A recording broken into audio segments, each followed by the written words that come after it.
नमस्कार पेटुकेर पाकशालाय सकलके स्वागत जानाई। आज आमी एकटी चटपटे मजादार रेसिपि निये एसेछि।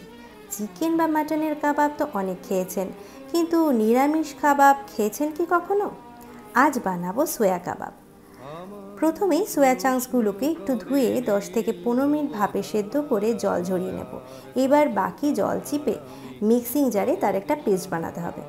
पेस्टटा एकटा बाटिते निये तार साथे 4 চামচ ছাতু মিশিয়ে কিছুটা মেখে নিয়ে কুচিয়ে নেওয়া পেঁয়াজ, লঙ্কা, রসুন, আদা মিশিয়ে বাকি গুঁড়ো মশলা যেমন চাট মশলা, গোলমরিচ, জিরে গুঁড়ো, ধনে গুঁড়ো, একটু ভাজা মশলা, হলুদ ও গরম মশলা সবগুলি 1 চামচ করে পেস্টের সাথে মেখে নেব।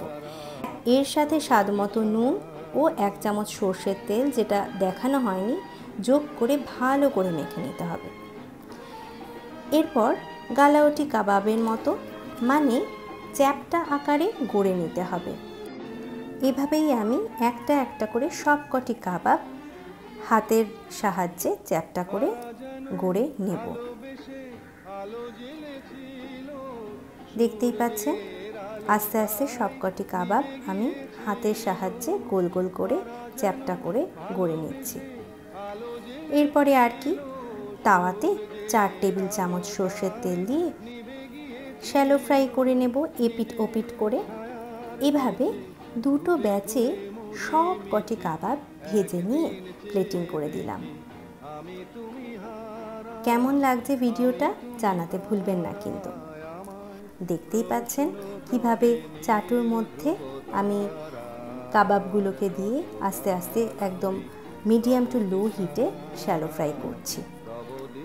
মাঝে মাঝে এই কাবাবগুলিকে ভাজতে ভাজতে চেপে দেবেন খুন্তি দিয়ে, যাতে ভেতরটা কাঁচা না থাকে। দুটো পিঠ এভাবে মুচমুচে করা হবে, কিন্তু ভেতরটা হবে জুসি আর নরম। আবার বেশি হিটে ভাজলে কিন্তু শুধু ওপরটাই ভাজা হয়ে যাবে, তাই এইভাবে কমিয়ে বাড়িয়ে হিট আমাদের এই কাবাবটি রেডি করতে হবে। প্রথম ব্যাচ রেডি হয়ে গেছে, এভাবে আমি পরের ব্যাচটিও ভেজে তুলব। খুবই অল্প তেলে একটা উপাদেয় খাদ্য কিন্তু এটি, বাচ্চা থেকে বয়স্ক সবারই পছন্দের।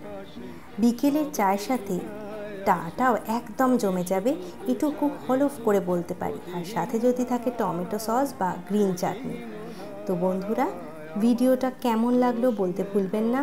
আর ভিডিও ভালো লাগলে অবশ্যই আমার পেজটাকে ফলো করবেন আর লাইক কমেন্ট শেয়ার করবেন। আজ আসি, টাটা, আবার দেখা হবে নেক্সট ভিডিওতে। নমস্কার।